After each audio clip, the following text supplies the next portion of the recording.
오늘 주제는 구원 역사와 구원의 서정 되시는 예수 그리스도입니다. 먼저 에베소서 1장 4절부터 말씀을 본 후에 말씀을 나누도록 하겠습니다. 에베소서 1장 4절부터입니다. 곧 창세 전에 그리스도 안에서 우리를 택하사 우리로 사랑 안에서 그 앞에 거룩하고 흠이 없게 하시려고 그 기쁘신 뜻대로 우리를 예정하사 예수 그리스도로 말미암아 자기의 아들들이 되게 하셨으니 이는 그의 사랑하시는 자 안에서 우리에게 거저 주시는 바 그의 은혜의 영광을 찬미하게 하려 하는 것이라.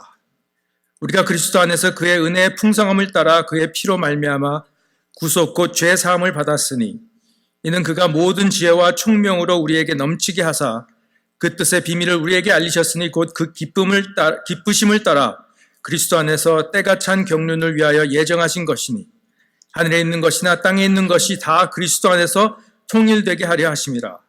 모든 일을 그 마음의 원대로 역사하시는 자의 뜻을 따라 우리가 예정을 입어 그 안에서 기업이 되었으니 이는 그리스도 안에서 전부터 바라던 우리로 그의 영광의 찬송이 되게 하려 하심이라.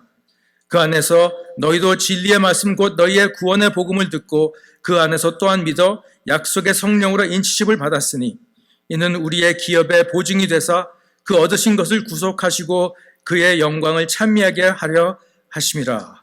아멘. 노 목사님은 그 본문을 갖고 설교를 하셨는데 저는 설교라기보다는 좀 강의 비슷한 것으로 하도록 하겠습니다.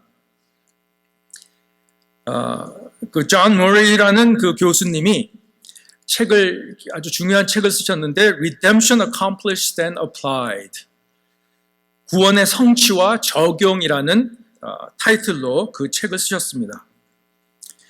이 구원의 성취는 그 구원의 역사가 보여준다고 말할 수 있습니다. 하나님께서 그리스도를 통해서 그의 백성을 어떻게 구원하셨는가, 그 역사죠. 이것은 우리의 구원에 대한 객관적이고 역사적인 접근입니다. 그런데 그 구원의 성취가 적용이 돼야 된다고 말을 하고 있습니다. 그리고 그 구원의 성취가 적용되는 것은 구원의 서정을 통해서 나타난다. 구원의 순서라기도 하는데 택하심, 부르심 또는 중생, 거듭남, 회심, 칭의, 양자됨, 성화, 영화 이런 것들을 얘기하는데 이것은 우리가 개인적으로, 주관적으로, 경험적으로 깨닫게 되는 것입니다. 왜 구원이 이 두 단계로 나타나는지를 생각해 보도록 하겠습니다. 이 구원이 이 두 단계로 나타난다는 것은 기독교가 다른 종교들과 다르다는 것을 저희들에게 보여줍니다. 다른 종교들은 각 개인의 의로운 행위를 위해서, 특히 행위를 통해서 구원을 받지만 기독교는 구원자를 통해서 구원을 받는다는 것입니다. 우리의 힘으로 할 수 없다는 것을 전제하죠. 그것뿐만이 아니라 기독교의 구원이 더 특이한 점은 어떻게 보면은 구원자에 의한 구원이라기 하기보다 구원자 안에서의 구원이라고 하는 것이 정확하다고 볼 수 있습니다. 구원자에 의한 by Christ, 그런 구원이라기보단 구원자 안에서의 in Christ의 구원이라고 하는 것이 더 정확하다는 얘기입니다. 그저 구원자에 의한 구원이라면 두 단계가 필요가 없습니다. 예수님이 그냥 손을 내어서 우리를 구원해 주시면 돼요. 라이프가드가 익사해 가는 사람을 이렇게 구하듯이. 근데 여러분 생각해 보셨습니까? 주님은 이 세상에 계실 때 공식적으로 아무도 구원하지 않으셨습니다. 많은 사람들을 가르쳐 주시고 고쳐 주시고 변화도 시켜 주셨지만, 그리고 어떤 이들에게는 너희가 구원받았다고 선포까지 하셨지만, 그것은 구약의 성도들이 앞으로 오실 메시아를 믿는 믿음으로 구원받는 것처럼 예기적으로 구원받았다고, proleptically, 예기적으로 구원받았다고 말할 수 있습니다. 우리의 공식적인 구원은 예수 그리스도의 죽음과 부활 이후에, 그리고 그것을 통해 예수님께서 우리의 속죄를 이루신 후에 공식적으로 주어졌다고 말할 수 있습니다. 어떤 면에서 보면 우리는 영원부터 구원받은 사람들이에요. 하나님께서 우리를 영원부터 알고 계시고 구원의 계획을 하셨기 때문에, 또 우리는 과거에 예수님의 죽음과 부활을 통해서 이미 구원을 받고 또 현재 구원을 받아가고 있다고도 말할 수 있습니다. 우리의 구원이 두 단계인 것은 우리의 구원이 그리스도 안에 있기 때문에 그렇다는 것입니다.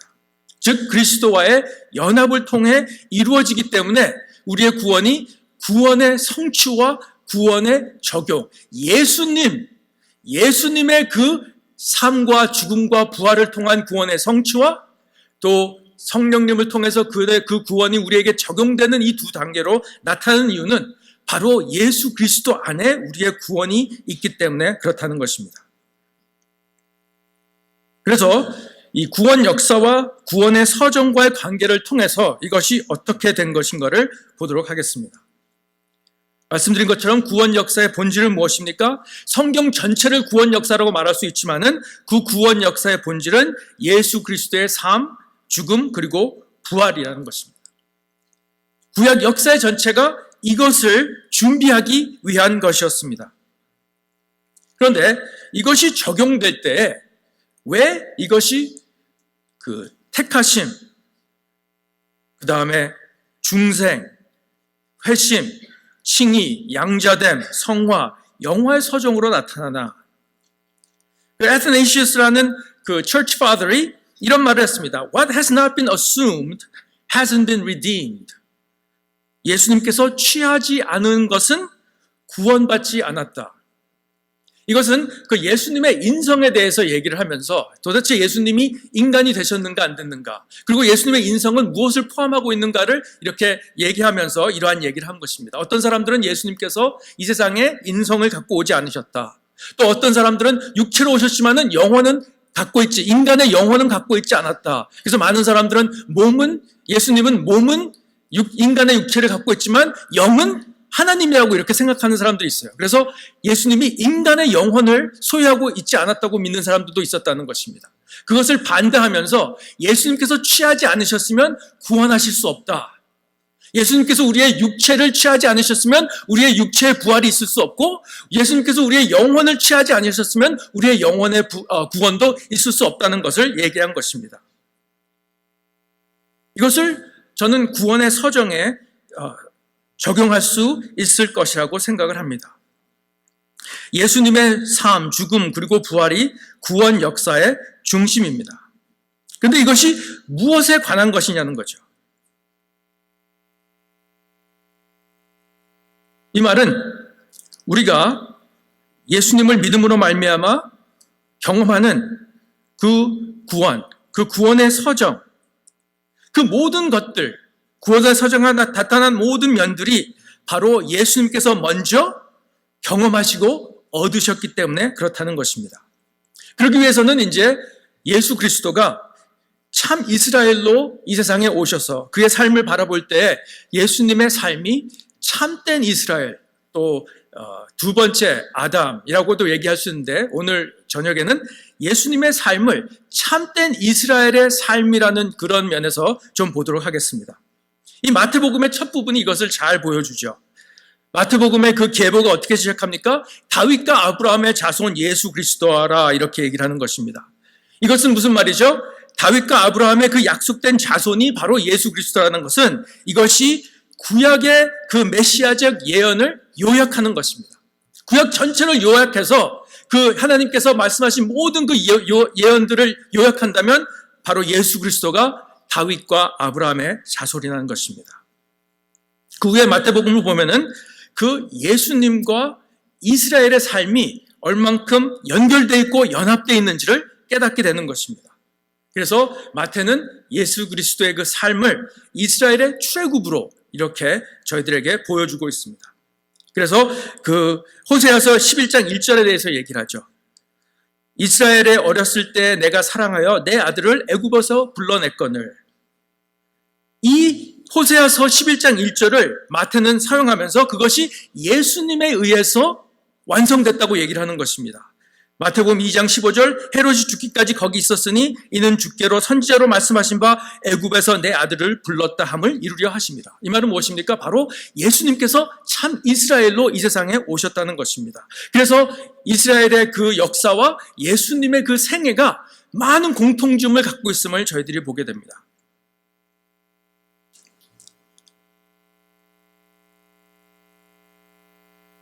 출애굽에 어떤 일들이 있었죠? 죽음의 위협이 있었죠. 왜 이스라엘 백성, 왜 요셉과 또 야곱이 애굽으로 내려갔습니까? 그 죽음의 위험이 있어서 그랬죠. 가뭄이 있었기 때문에. 그뿐만 아니라 바로가 태어난 히브리인 남자아이들을 다 죽인 것도 어떻게 보면은 예수님의 탄생과 많은 관련이 있는 것을 보게 됩니다. 바로가 히브리인 남자아이들을 다 죽인 것처럼 예수님의 탄생을 소식을 듣고 헤롯도 베들레헴의 어린 남자들을 다 죽입니다. 이스라엘이 가뭄으로 인해 죽음의 위험을 피해 애굽으로 내려갔듯이 예수님도 죽음의 위협으로 인해 애굽으로 내려가게 되십니다. 그뿐만 아니라 이스라엘이 출애굽을 할 때 어땠습니까? 홍해를 건넜죠. 바울은 고린도전서 10장에서 그 이스라엘 백성들이 홍해를 건넌 것을 세례라고 얘기를 하고 있습니다. 예수님도 애굽에서 출애굽하신 후에 요단강에서 세례를 받으십니다. 이스라엘 백성들이 그 홍해를 건넌 다음에 어떤 일이 생기죠? 광야에서 40년 동안 헤매고 있습니다. 예수님도 40일 동안 광야에서 시험을 받게 됩니다. 그 이스라엘의 40년 동안 광야의 생활에 대해서 하나님께서 무엇이라고 말하시죠? 신명기 8장 3절에 너를 낮추시며 너로 줄이게 하시며 또 너로 알지 못하며 내 열조도 알지 못하는 만나를 내게 먹이신 것은 사람이 떡으로만 사는 것이 아니요 여호와의 입에서 나오는 모든 말씀으로 사는 줄을 너로 알게 하려 하심이라. 그런데 이스라엘은 이 시험에 너무도 비참하게 실패하고 말았습니다. 예수님께서 성령의 인도하심을 받아 광야를 가죠. 이스라엘 백성들이 그 성령의 인도하심, 그 구름 기둥, 불 기둥을 그 인도를 받아서 그것을 우리는 성령으로 알고 있습니다. 그 인도를 받아서 광야를 가듯이 예수님도 성령의 인도하심을 받아서 광야로 이렇게 나갑니다. 거기서 40일 동안 금식을 하시면서 그 첫 번째 받은 시험이 뭐죠? 사탄이 와서 네가 만약 하나님의 아들이라면 이 돌을 변화시켜 떡으로 만들게 하라 할 때 예수님께서 어떠한 말씀으로 이 시험을 이기셨습니까?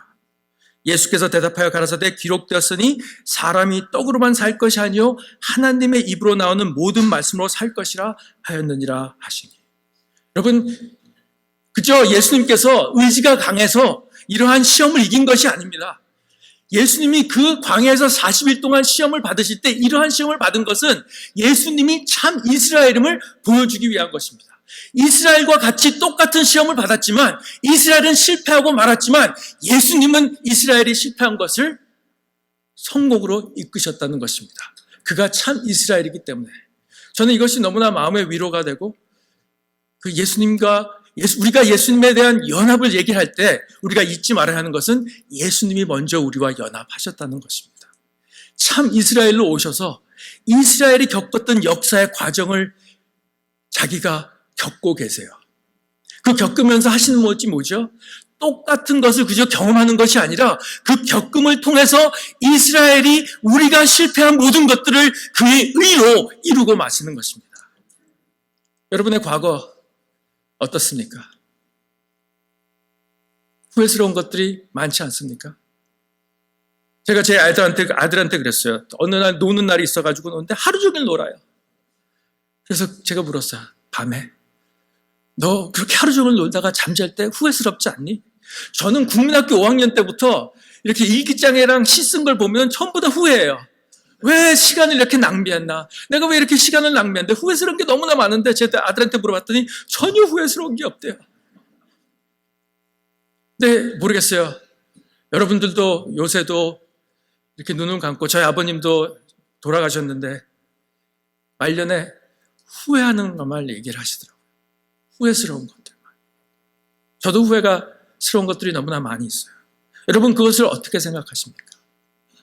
예수님께 고백하고 하나님께 죄를 고백하면 용서해 주시겠죠. 근데 왜 용서를 하십니까? 여러분 이렇게 생각해 보셨습니까? 예수님께서 여러분의 삶의 여정을 사셨습니다. 예수님께서 이 세상에서 그 많은 고난과 고통과 어려움과 그 모든 어려움들 당하시고 고통을 당하시고 죽음까지 당하신 이유는 여러분의 그 삶의 여정을 주님께서 다시 사시면서 여러분의 실패를 그의 성공으로, 여러분의 좌절을 그의 신앙으로, 믿음으로, 여러분의 그 죄를 그의 의로 다 고쳐 나가셨다는 것을 믿으십니까? 그것이 예수님과 우리와의 연합입니다. 우리가 예수님과 연합할 수 있는 이유는 예수님께서 먼저 우리와 연합하셨기 때문에 그렇습니다. 그래서 출애굽 때 이스라엘이 12지파로 나눠진 것처럼 예수님도 새 이스라엘로 12제자를 부르십니다. 그리고 이스라엘 백성들이 시내산에서 하나님의 율법을 받은 것처럼 하나님께서 마태복음 5장에 보면 예수님께서 마태복음 5장에 보면 산상에 올라가셔서 율법을 천국 하늘나라의 율법을 다시 선포하십니다. 하지만 이것들은 예수님이 참 이스라엘임을 우리에게 보여주지만 참된 이스라엘의 참된 출애굽은 아니라는 것입니다. 예수님께서 애굽에 내려갔다가 다시 가나안 땅으로 돌아온 것은 예수님이 이루기 위해서 온 참된 새로운 출애굽이 아니라는 것입니다. 누가복음 9장 30절 31절에 보면은 문득 두 사람이 모세와 엘리야가 예수와 함께 말하니 이는 모세와 엘리야라 영광 중에 나타나서 장차 예수께서 예루살렘에서 별세하실 것을 말씀할세. 별세한다. 별세한다는 말이 뭐죠? 세상과 이별한다는 거죠. 근데 헬라어로는 엑소더스라고 얘기를 하고 있습니다. 출애굽. 구약의 엑소더스, 구약의 출애굽은 애굽의 종살이로부터 가나안 땅으로 옮기는 것이었습니다. 참된 이스라엘이신 예수님의 출애굽은 무엇이죠? 없어져가는 이 세상, 그러한 세상에서 영원한 천국으로 들어가는 것, 그것이 참된 출애굽인 것입니다. 마태복음 첫 번 부분에서 예수님이 참 이스라엘로 행동하는 이유는 그것을 그저 이 세상에서 다시 삶으로 말미암아 온전케 하시는 것이 아니라 그것을 표대로 이제 참된 이스라엘의 출애굽이 하나의 표징에밖에 안 되었던, 표징하던 그러한 참된 출애굽을 이루기 위해서 이 세상에 오신 것입니다. 그래서 그의 죽음과 부활을 통해서 이 세상에서 더 좋은 땅으로 인도하는 것이 구원이 아니라 이 썩고 변화와 썩어짐으로 가득 찬 이 세상에서 영원히 썩지 않는 영원히 영광된 하늘나라로 인도하시기 위해서 참 이스라엘로 이 세상에 오셨다는 것입니다. 예수님께서 이러한 구원을 이루신 그것을 우리에게 적용할 때 구원의 서정이라는 것으로 나타납니다. 아까 말씀드린 것처럼 예수님께서 취하지 않으신 것은 구원받지 않았다라고 했습니다. 우리가 예수님이 이루신 구원을 어떠한 모습으로 받는다고요? 택하심, 거듭남, 회심, 칭의, 양자됨, 성화, 영화로 나타난다는 것입니다. 예수님께서 우리를 위해서 죽으시고 부활하셨는데 왜 그것이 그런 모습으로 나타난다는 얘기입니다. 왜 예수님의 그 속죄의 사건이 왜 그런 다양한 모습으로 나타나는 것입니다. 제가 볼 때에는 예수님께서 우리를 위해 이 세상에 오셔서 그의 삶을 사셨을 때에는 참 이스라엘, 그 말은 뭐죠? 우리를 대표하는 언약적 대표자로서 우리가 받아야 할 구원의 모든 이득을 그가 먼저 경험하시고 그가 먼저 이루셨다는 것입니다. 그렇기 때문에 우리가 택함을 받을 수 있었고, 그렇기 때문에 우리가 거듭날 수 있었고, 그렇기 때문에 우리가 회심할 수 있고, 칭의를 얻을 수 있고, 양자가 될 수 있고, 성화가 될 수 있고, 영화를 받을 수 있다는 것입니다. 그저 예수님께서 그냥 뭔가를 이루셨는데 그냥 갑자기 이런 것들이 나타난 것이 아니라 예수님 자체가 참 이스라엘로서 이런 모든 것들을 경험하셨기 때문에 예수 그리스도 안에서 우리가 이러한 모든 것을 받을 수 있다는 것입니다.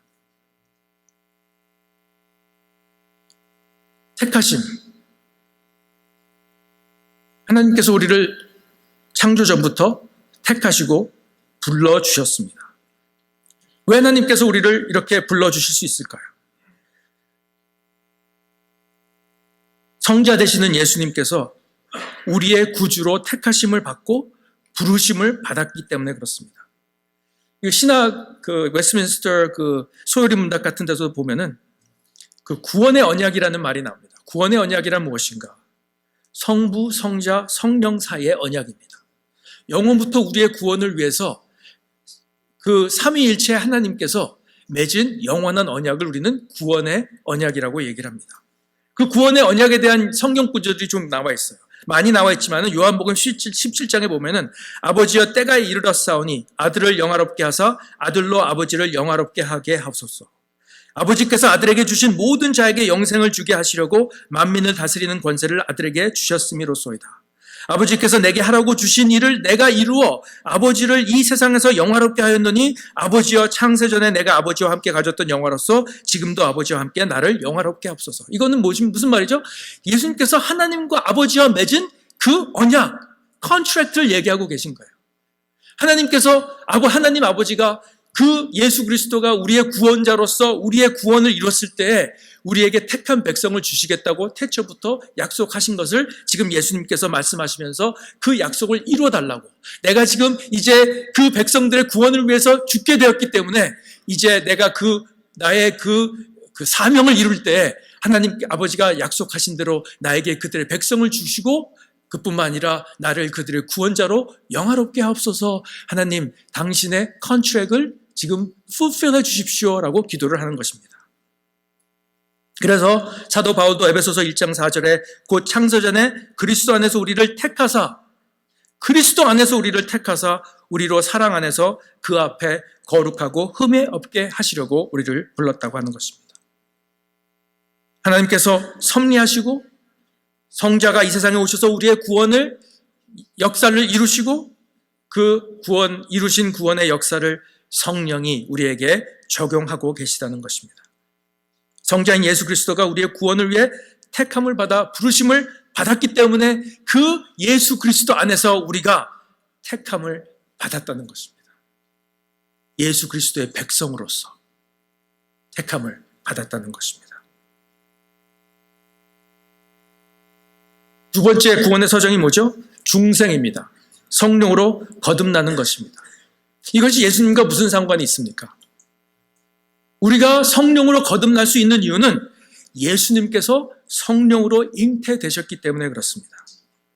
이 마태복음 1장에 계보가 나오고 또 누가복음에도 예수님의 계보가 나오는데, 성경에서 구약에는 많은 계보들이 나와 있는데 신약에서는 예수님 계보밖에 없죠. 그리고 예수님의 계보 후에는 나오는 계보가 없습니다. 이 성경에 나오는 계보는 예수님의 계보로 끝나버려요. 왜 그러죠? 그것이 이스라엘의 역사에 있었던 계보의 중심점이고 목적이기 때문에 그렇습니다. 주님께서 아브라함과 다윗의 자손으로 그 약속의 성취로 이 세상에 오셨기 때문에 더 이상 우리는 계보가 필요 없는 것입니다. 그런데 마태복음 1장에 보면은 그 계보를 14세대 이렇게 얘기한 다음에 마지막에 예수님에 대해서 말할 때 뭐라고 얘기죠? 성령으로 잉태되사. 하나님의 백성들이 육체적인 그러한 탄생을 통해서 하나님의 백성이 되는 시대가 끝났다는 것입니다. 예수님으로 말미암아. 이제 예수님이 그 구약의 예언의 성취로 이 세상에 오셔서 새 아담으로 참 이스라엘로 성령으로 잉태되셨기 때문에 예수님 이후에 하나님의 나라에 속하는 사람들은 모두 다 성령으로 잉태되어야 된다는 것입니다. 그 성령으로 잉태되는 것이 우리에게는 거듭남, 성령으로 거듭나는 것을 통해서 우리에게 나타난다는 것입니다. 그래서 우리는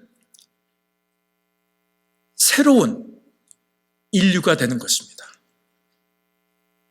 성령을 통해서 거듭난 하늘나라에 속한 새로운 인류, 새 아담 안에서 성령으로 거듭나서 성령에 속한 하나님의 그 나라에 속하는 그러한 하늘나라에 속한 하나님의 백성들이 된다는 것입니다. 회심은 어떻습니까? 회심이란 믿음과 회개로 구성되어 있죠. 회심이라는 것은 우리가 예수님을 믿을 때 우리가 예수님을 믿기 때문에 이제 죄악과 멸망으로 가던 그 발길을 돌려서 하나님을 향해서 간다는 것입니다. 주님이 이 회심과 무슨 관계가 있을까요? 우리가 예수 그리스도를 떠나서는 구원이 있을 수 없고 구원의 서정 하나하나도 다 예수님 안에서 받아야 된다고 했는데 예수님께서 회심하셔야 되셨을까요? 주님께서 회개를 포함한 회심을 하셔야 했을까요?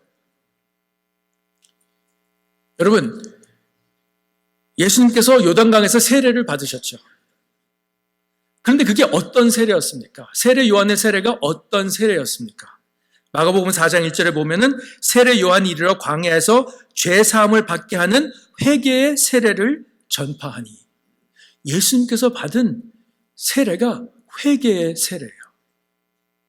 그리고 그 세례 요한으로 나오는 사람들에게 그 로마 병들도 나오고 뭐 별의별 사람들이 나오니까 전부 다 회개하라, 천국에 가까웠니라고 세례 요한이 설교하지 않았습니까?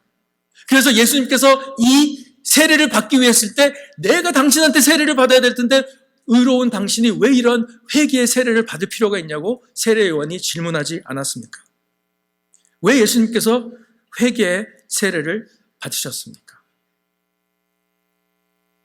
죄가 있어서 회개가 필요해서가 아닙니다.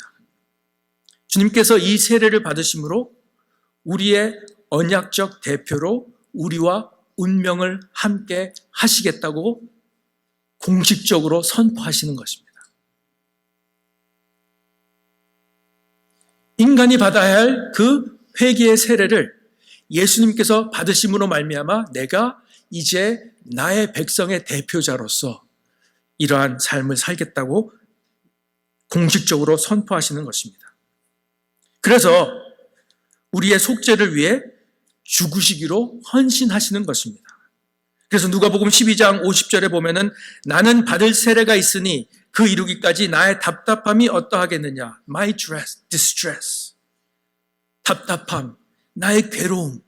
무엇을 얘기하죠? 예수님께서 십자가에 못 박혀 죽으시는 것을 그의 세례로 얘기하셨다는 것입니다. 이 말은 당연히 하나님의 심판을 받아야 할 우리들이 받아야 할 죽음을 그가 대신 받겠다는 것입니다. 그것을 어떻게 이루셨어요? 우리와 함께 운명을 하심으로 세례를 통해서 우리의 운명을 자기가 걸머쥐시는 것입니다. 그래서 우리가 받아야 할 그 죄와 그 벌과 그 처벌을 예수님께서 십자가의 죽음을 통해서 감당하시는 것입니다. 여러분, 회개는 은혜의 언약에 속한 혜택입니다. 행위의 언약, 아담이 타락 전에 받은 그 행위의 아담, 하나님에게 순종을 해야만 얻는 구원, 그러한 행위의 언약에서 회개라는 second chance, 다시 한 번의 기회는 없습니다. 아담이 단 한 번의 실수로 타락하고 납니다. 그에게 세컨드 찬스가 주어지지 않았습니다. 행위의 언약으로는. 그 대신 하나님께서 은혜의 언약을 주셨죠. 그런데 많은 사람들이 이렇게 물어봐요. 하나님께서 거짓말 하셨냐고.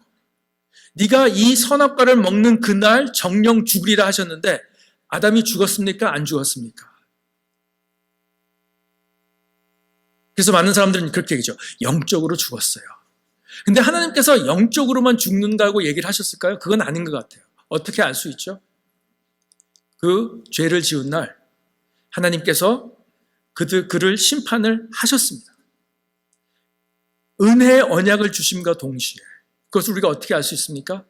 아담과 하와가 부끄러움을 가리려고 나무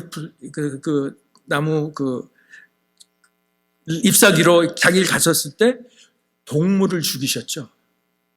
그의 그 벌거벗음을 가려주기 위해서.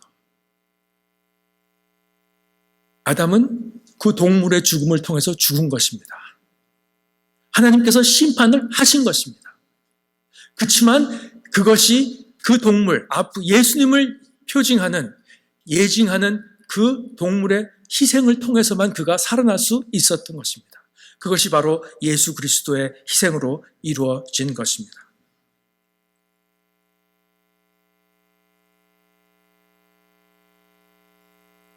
여러분, 회개는 하나님의 은혜의 선물입니다. 행위 언약에서 회개는 허락될 수 없습니다. One strike, you're out. 근데 우리가 하나님 앞에 수없이도 회개할 수 있는 이유는 예수님께서 우리의 죄를 담당하셨기 때문에 우리에게 다시 기회가 주어지는 것입니다. 그뿐만 아니라 이 회개의 세례 이후 예수님께서 죄로부터 돌아설 필요는 없었지만 회개의 한 부분은 의의 삶을 우리를 대신해서 살아주신 것입니다. 예수님께서 우리를 위해서 그저 십자가에 죽으신 것뿐만 아니라 하늘나라에 들어가기 위해서는 죄사함을 받았다고만 되는 것이 아닙니다. 완전히 의로운 사람만 천국에 들어갈 수 있습니다. 예수님께서 그 의로운 삶을 위해서 우리를 대신하여 우리가 이룰 수 없는 의의 삶을 대신 살아주신 것입니다. 그래서 우리의 회개의 열매를 맺을 수 있도록 예수 그리스도의 그 의로운 삶 가운데에서 우리의 회개가 열매를 맺을 수 있도록 우리에게 허락하는 것입니다. 칭의. 우리가 칭이라는 건 뭐죠? 우리가 하나님 앞에서 믿음으로 의롭게 칭함을 받는 것입니다. 예수님께서 칭의를 받으셨을까요? 안 받으셨을까요? 예수님께서도 칭의를 받으셔야 우리가 칭의를 받을 수 있습니다. 그런데 우리의 칭의는 어떤 것입니까? 죄인이 예수님을 믿을 때 의롭다고 칭함을 받는 것이죠. 그럼 예수님의 칭의는 어떤 것입니까? 디모데 3장 16절에 보면은 크도다 경건의 비밀이여 그렇지 않다 하는 이 없도다. 그는 육신으로 나타난 바 되시고 영으로 의롭다 하심을 입으시고, 그게 뭐죠? 영으로 칭의함을 받으셨다는 것입니다. 어떻게 예수님이 칭의함을 받을 수 있습니까? 죄인도 아닌데. 그런데 신명기 25장 1절에 보면은 참된 칭의가 무엇인지 알 수 있습니다. 하나님께서 이스라엘의 재판하는 사람들에게 이런 말을 했습니다. 사람과 사람 사이에 시비가 생겨서 재판을 청하거든 재판장은 그들을 재판하여 의인은 의롭다 하고 악인은 정죄할 것이며. 의인은 의롭다 하고 악인은 그것이 판사의 자격이고 책임입니다. 판사는 의로운 사람을 악하다 그러고 악한 사람을 의롭다 하면 이건 못된 판사가 되는 거죠. 그래서 하나님께서 이스라엘 판사들에게 이렇게 얘기를 한 것입니다. 의로운 사람은 의롭게 칭하고 justify, 의롭게 칭하고 악한 사람은 condemn, 악하게 칭하라고 얘기를 한 것입니다. 이게 예수님이 받은 칭이에요. 그래서 사도 바울은 예수님의 부활이 예수님의 칭이라고 얘기를 하는 것입니다. 왜 예수님의 부활이 예수님의 칭이죠? 예수님이 자기가 죄를 졌다면 죽음의 그 포로 생활에서 나올 수 없습니다. 죄의 삭은 사망이기 때문에 예수님이 죄를 졌다면 우리와 같이 영원히 죽을 수밖에 없는 것입니다. 예수님이 부활하셨다는 것은 두 가지를 의미하고 있습니다. 첫 번째, 예수님께서 흠없는 양이 되셨다는 거죠. 두 번째는 예수님께서 짊어지시고 죽은 그 죽음이 우리의 죄를 완전히 페이오프했다는 것입니다. 그러지 않고는 예수님께서 부활하실 수가 없어요. 우리를 대신하기 위해서 죽으셨는데 그 페이먼트를 다 하지 못했다면 예수님은 무덤 안에서 아직도 계셔야 되는 것입니다. 여러분, 우리의 구원을 위해서 예수님의 죽음도 중요하지만 부활이 없는 죽음은 아무 소용이 없습니다. 예수님의 부활이 없는 죽음이라면은 감정적으로 우리가 감사할 수 있어요. 예수님 우리를 위해 희생했구나. 예수님 나를 이렇게 사랑해가지고 죽기시키게 하셨구나. 그러면서 감사할 마음은 있지만 그것은 아무 필요가 없는 감사입니다. 예수님이 무덤에서 자기의 죄를 위해서 죄값을 치르고 있는지, 우리의 죄를 위해서 죄값을 치르고 있는지 어떻게 합니까? 우리가 우리의 구원의 확신, 우리의 죄가 용서받았다는 것을 알 수 있는 그 확인은 어디에 있느냐? 예수님께서 부활하셨다는 것입니다. 자기는 죄가 없는 분이시고 그가 죄가 없음에도 죽으셔야 했으면 우리의 죄를 짊어지셨기 때문에 그런데 그가 부활하셨다는 것은 예수님께서 우리의 모든 죄를 한꺼번에 다 영원히 사하셨다는 것입니다. 그래서 하나님께서 예수님을 무덤에서 일으키실 수 있는 것입니다.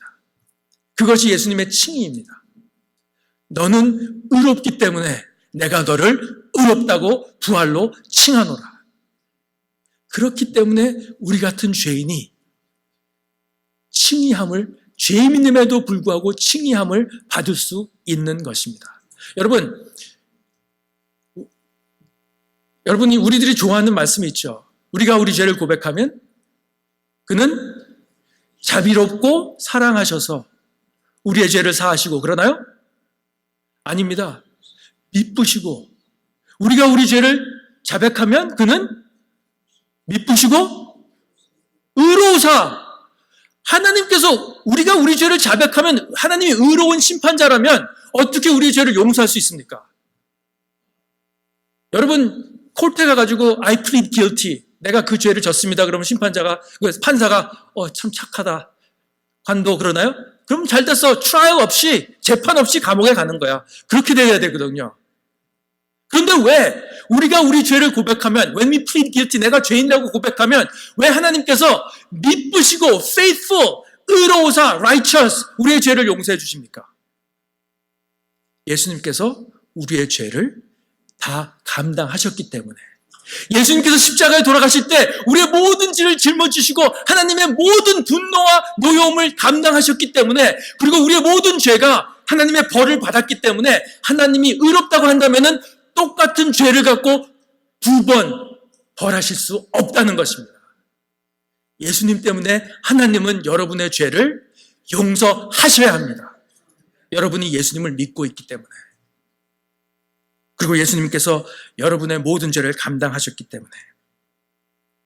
양자됨은 어떻습니까? 주님은 양자될 필요가 없죠. 하나님의 독생자가 되시기 때문에. 그런데 구원의 서정 중에 가장 놀라운 것이 양자되는 것 같아요. 저는 구원의 서정에서 양자되는 게 필요가 없다고 생각을 해요. 왜? 죄로부터 구원받는다는 것은 우리가 회심하고, 그렇죠? 그 다음에 의로움을 받고 거룩하게 되고 영화되면 끝나는 거예요. 왜 양자됨이 필요합니까? 양자가 없어도 돼요. 우리는 구원을 받을 수 있어요. 그런데 왜 구원의 서정에 양자가 들어가냐는 것입니다. 성령이 우리의 구원자라고 했다면 양자됨이 없었을 것 같아요. 하나님의 독생자이신 예수 그리스도가 우리의 구원자이기 때문에 우리가 양자됨을 덤으로 받게 되는 것입니다. 죄 용서함, 성화됨, 영화롭게 되는 것뿐만 아니라 우리가 하나님의 양자로 될 수 있는 것은 예수님, 우리의 구원자가 예수님이기 때문에 그렇습니다. 하나님의 독생자이신 예수님. 그것이 우리의 구원의 본질에 대해서 무엇을 가르쳐 주죠? 우리의 구원이 예수 그리스도 안에 있다는 것입니다. 예수 그리스도로 의하여서 우리의 구원이 이루어지는 것뿐만 아니라 예수 그리스도 안에서 우리가 예수 그리스도의 연합을 통해서 구원을 받기 때문에 우리의 구원의 서정에 양자됨이 포함된다는 것입니다.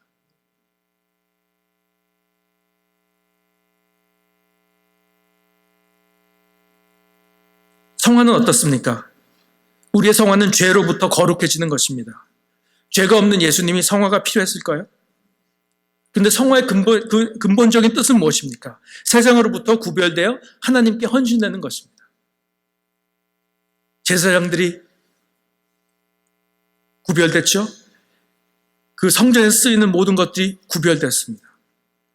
예수님은 죄로부터 돌아서야 되는 성화는 아니었지만 이런 구별적인 의미에서 예수님께서는 성화되었다는 것입니다. 요한복음 17장 19절에 또 저희를 위하여 내가 나를 거룩하게 하오니 내가 나를 구별하여 성별하여 하나님 앞에 바치오니 이는 저희로 진리로 거룩함을 얻게 하려 함이니이다. 우리의 구원자로, 우리의 참된 대제사장으로 그가 자신을 구별하여서 자기 자신을 우리를 위해 제물로 바치심으로 말미암아 우리가 그의 은혜로 말미암아 성화될 수 있다는 것입니다. 그리고 예수님께서 의로운 삶을 우리를 위해서 사셨기 때문에 그의 의를 인하여 우리가 성화됨을 받는다는 것입니다. 영화도 마찬가지입니다. 요한복음 17장 5절 아버지여 창세전에 내가 아버지와 함께 가졌던 영화로서 지금도 아버지와 함께 나를 영화롭게 하소서. 예수님께서 우리의 구원자로 영화를 받았기 때문에 예수 그리스도 안에서 예수 그리스도와의 연합을 통해서 구원받은 우리들도 예수님의 그 영화에 참여할 수 있게 되는 것입니다. 바빙크라는 신학자가 이런 말을 했습니다. 그리스도와의 인격적 연합이 없이 그리스도로부터 아무런 이득을 얻을 수 없다. 그 이유는 그 어떤 언약의 이득도 그리스도 자체로부터 분리될 수 없기 때문이다. 이 모든 이득은 어떤 한 개인 제사장 또는 교회에게 맡겨지거나 예금된 것이 아니다. 그리스도의 축복의 보완은 오직 그리스도 안에서만 찾을 수 있다. 그리스도의 인격적인 교류 없이 그의 참된 교제를 나눌 수 없다. 그리스도는 성령을 통해 자기 자신과 그에게 속한 모든 이득을 교회에 주신다. 오늘 본문을 읽지 않았지만 그 전에 에베소서 1장 3절에 이런 말씀이 있습니다. 찬송하리로다 하나님 곧 우리 주 예수 그리스도의 아버지께서 그리스도 안에서 하늘에 속한 모든 신령한 복으로 우리에게 복 주시되. 그리스도 안에서 하늘에 속한 모든 신령한 복으로 우리에게 복을 주셨다고 과거형으로 이야기하고 있습니다. 여러분, 천국이 어떨까라고 생각을 하십니까? 거기에 생명나무가 있다고 생각하십니까? 그 옆에 생명의 강이, 생명수의 강이 흐르고 있다고 생각을 하십니까? 요한계시록 21장 23절은 이렇게 말을 합니다. 그 성은, 새 예루살렘의 성은 해나 달의 비춤이 쓸데없으니 이는 하나님의 영광이 비치고 어린 양이 그 등이 되십니다. 해와 달과 별들이 필요가 없대요. 하나님이 빛이 되시기 때문에. 그렇다면 생명나무는 어떨까요? 요한복음 15장 1절에 예수님이 말씀하십니다. 내가 참 포도나무요 내 아버지는 그 농부라. 예수님이 자기 자신이 생명나무가 되심을 이렇게 표현하고 있습니다. 요한복음 7장 38절 39절에 나를 믿는 자는 성경의 이름과 같이 그 배에서 생수의 강이 흘러나리라 하시니 이는 그를 믿는 자의 받을 성령을 가르쳐 말씀하신 것이라. 예수께서 아직 영광을 받지 못하신 고로 성령이 아직 저에게 계시지 아니하시더라. 여기에 예수님과 성령과의 밀접한 관계를 보여주고 있습니다. 그래서 성령은 예수님의 영이라고 말할 수 있습니다. 천국에 흐르는 그 생명수의 강도 따로 있는 것이 아니라 그것이 예수님을 상징한다고 볼 수 있습니다. 왜냐하면 성경에서 요술은 없기 때문에 그렇습니다. 마술은 없습니다. 요술적으로 마술적으로 뭐를 먹으면 지혜가 생기고 뭐를 먹으면 영원한 생명이 생기고 그런 것은 없습니다. 하나님만이 그 일을 하실 수 있습니다. 이러한 것들은 예수 그리스도 안에서밖에 얻을 수 없는 것입니다. 예수님께서 참 빛이 되시고 예수님께서 참 생명나무가 되시고 예수님께서 참 생명수의 강이 되시는 것입니다. 예수님이 삼위일체 하나님이 모든 진, 선, 미의 본질이며 풍만함 되십니다. 지옥은 하나님의 진, 선, 미가 완전히 결여된 곳입니다. 어떤 우주 비행사의 그 프로그램을 봤는데 그분이 놀라운 경험을 했대요. 이렇게 스페이스 워크를 하러 이제 거기서 떠나가지고 이렇게 스페이스로 들어갔는데 지구를 사이에 두고 태양이 저기 있는데 지구를 사이에 두고 지구 그 껌껌한 곳으로 딱 들어갔더니 자기의 몸이 어디서 끝나는지 알지 못할 정도로 깜깜하더래요. 너무너무 깜깜하고 그래서 자기의 손가락이랑 자기의 몸이 어디서 끝났는지도 모를 정도로 깜깜하다는 것입니다. 그리고 온도가 확 떨어지는데 제가 생각하기로는 그것이 지옥의 좋은 비유입니다. 태양과 같은 하나님의 진선미가 가려진 곳. 껌껌한, 칠흑같이 껌껌한 어둠과 추움과 외로움과 고통밖에 없는 것. 하나님 없이는 우리가 아무런 선한 것, 좋은 것을 경험할 수 없습니다. 하나님이 모든 선하고 좋은 것의 본질이 되시고 충만한 것입니다. 우리의 구원이 그렇기 때문에 예수 그리스도 안에서 이루어지지, 예수 그리스도 바깥에서 무슨 선물을 받는다고 우리의 구원이 이루어지는 것은 아니라는 것입니다. 하나님께서는 우리를 너무나 사랑하시기 때문에 세컨드 베스트를 주실 수 없습니다. 이 세상에서 우리가 경험하는 하나님의 많은 축복들이 있지만은 그런 모든 것들은 언젠가는 썩어지고 없어질 수밖에 없습니다. 영원한 것은 하나님밖에 없습니다. 영원한 것은 우리 주 예수 그리스도밖에 없습니다. 예수 그리스도가 우리의 영원한 기업이 되십니다. 그렇기 때문에 여러분의 삶에 고통과 아픔이 있는 것입니다. 이 세상에 정들고 살지 말라고. 더 좋은 게 있다고. 이 세상에 비교할 수 없는 너무도 아름답고 너무나 귀하고 너무나 소중한 것들이 천국에서 여러분들을 기다리고 있기 때문에, 아니 지금 이 시간에도 여러분들에게 available 하고 있기 때문에. 여러분 그거 느끼지 않으셨습니까? 어떤 사람이 물어봤어요. 제가 노방전도를 하고 있을 때 신앙에 대해서 물어봤는데 그렇게 얘기를 했습니다. 나의 신앙이 가장 좋았던 때를 보면은 내가 가장 외롭고 힘들고 괴로울 때였다는 것입니다. 나의 아픔과 고통과 약함을 미워하지 아니하시고 그것을 보고 고개를 돌리지 아니하신 하나님, 오히려 어린 나의 자녀가 뛰다가 다쳤을 때 마음부터 먼저 가는 부모의 마음처럼 우리의 약함과 우리의 어려움과 고통을, 그리고 우리의 가장 세세하고 미약한 한숨까지도 다 들으시는 하나님, 우리를 버리지 아니하시는 하나님, 우리의 고통을 주시는 이유는 하나님께서 우리로 하여금 이 세상의 어떤 것과도 비교할 수 없는, 그리고 잊어버릴 수밖에 없는, 항상 소유할 수 없는 그러한 모든 것들에 정들고 살지 아니하고 절대로 우리를 떠나지 아니하시고 절대로 우리를 버리지 아니하시고 우리가 아프고 고통스럽고 괴로울 때면 더욱더 우리에게 가까이 다가오시는 그러한 하나님을 바라보고 거기에 우리의 삶에 참된 기쁨과 의미를 갖고 있다라고 우리에게 도전하시는 것입니다. 예수님과 연합되었던 사실, 예수님을 우리의 영원한 유업으로 소유하고 있다는 사실처럼 놀라운 축복이 우리에게 있을까요? 우리가 그의 무한하고 영원한 사랑과 선하심의 대상이라는 것처럼 큰 축복이 있을까요? 여러분, 예수님 안에 거하시는 삶을 살기를 주님의 이름으로 축원합니다. 예수님 안에 생명이 있고 예수님 안에 풍성이 있고 예수님 안에 모든 축복이 있음을 믿으시기 바랍니다. 잠깐 기도하겠습니다.